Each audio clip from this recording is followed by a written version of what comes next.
Hello, നമസ്കാരം. ഷൈജനും നിഷയുമാണ് മുംബൈയിൽ നിന്ന്. മുംബൈ അൺകവേർഡിന്റെ പുതിയൊരു വീഡിയോയിലേക്ക് നിങ്ങൾക്ക് ഏവർക്കും സ്വാഗതം.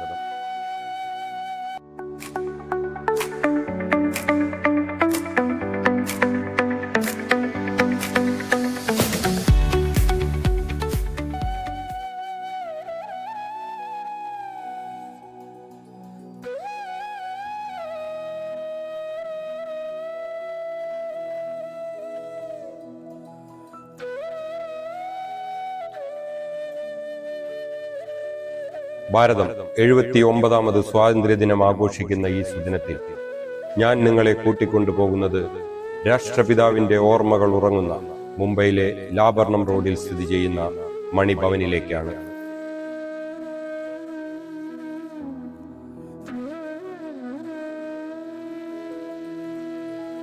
വെസ്റ്റേൺ റെയിൽവേയിൽ ഗ്രാൻഡ് റോഡ് റെയിൽവേ സ്റ്റേഷനിൽ നിന്ന് 10 മിനിറ്റ് നടന്നാൽ എത്തിച്ചേരാവുന്ന ദൂരമേയുള്ളൂ മണിഭവനിലേക്ക്.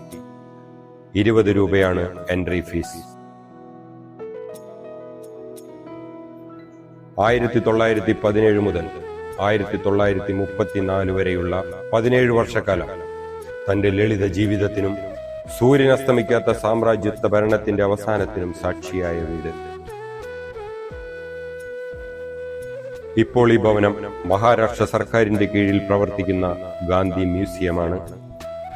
വായനയിലൂടെ അറിവും ചിന്തയിലൂടെ തിരിച്ചറിവും നേടാൻ പഠിപ്പിച്ച ഗാന്ധിയുടെ ജീവിതത്തെയും ഇന്ത്യ ചരിത്രത്തെയും ഗാന്ധിജി വായിച്ച 1,00,000-ലധികം പുസ്തകങ്ങളുടെയും വലിയൊരു ശേഖരം ഇവിടെ ഒരുക്കിയിരിക്കുന്നു.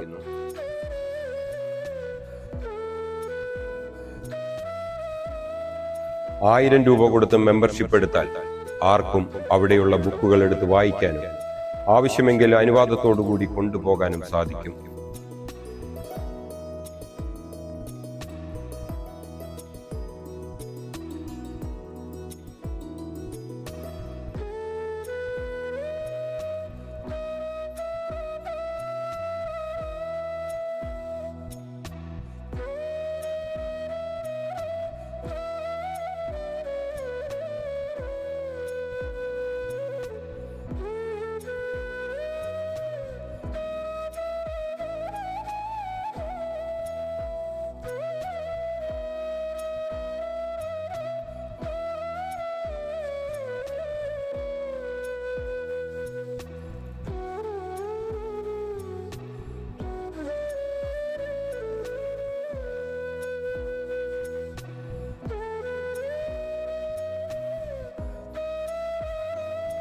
മണിഭവനിൽ ഗാന്ധിജി ഉപയോഗിച്ചിരുന്ന മുറിയും വസ്ത്രങ്ങളും ചെരുപ്പും വിശറിയും ചർക്കയും ഇവിടെ പ്രദർശിപ്പിച്ചിരിക്കുന്നു.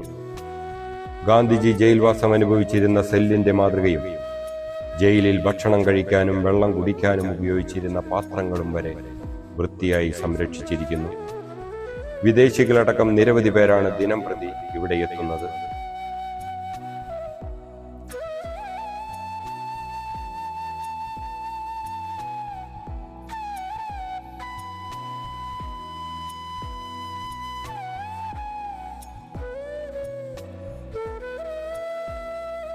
സ്വാതന്ത്ര്യത്തിന് മുൻപ് ഇന്ത്യൻ നാഷണൽ കോൺഗ്രസിന്റെ പല നിർണായക തീരുമാനങ്ങൾ എടുത്തതും ഇവിടെ നിന്നായിരുന്നു.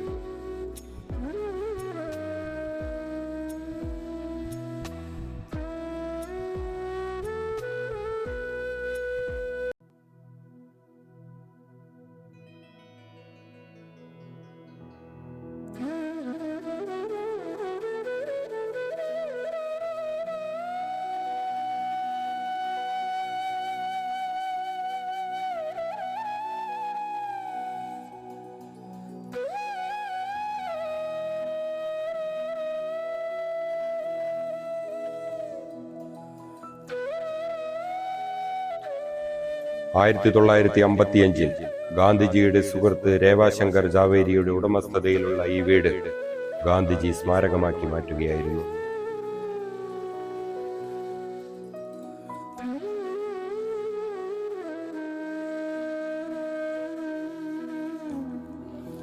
മണിഭവനിൽ എവിടെ നോക്കിയാലും സ്വാതന്ത്ര്യ സമരവുമായി ബന്ധപ്പെട്ട ഒരു നേർരേഖ നിങ്ങൾക്കവിടെ കാണാൻ സാധിക്കും. എന്റെ ജീവിതമാണ് എന്റെ സന്ദേശം എന്ന് വിളിച്ചു പറഞ്ഞ രാഷ്ട്രപിതാവിന്റെ സ്മരണകൾക്ക് മുന്നിൽ ആദരാഞ്ജലികൾ അർപ്പിച്ചുകൊണ്ട് 79ാം സ്വാതന്ത്ര്യദിനത്തിന്റെ എല്ലാ ഭാവുകങ്ങളും ആശംസകളും നേർന്നുകൊണ്ട് മുംബൈ അൺകവേർഡിന്റെ ഈ വീഡിയോ നിങ്ങൾക്ക് ഇഷ്ടപ്പെട്ടെങ്കിൽ സബ്സ്ക്രൈബ് ചെയ്യാൻ മറക്കല്ലേ. നിങ്ങളുടെ നിർദ്ദേശങ്ങളും വിമർശനങ്ങളും കമന്റിൽ അറിയിക്കുമല്ലോ. അടുത്തൊരു വീഡിയോയുമായി വരുന്നതുവരെ നന്ദി, നമസ്കാരം.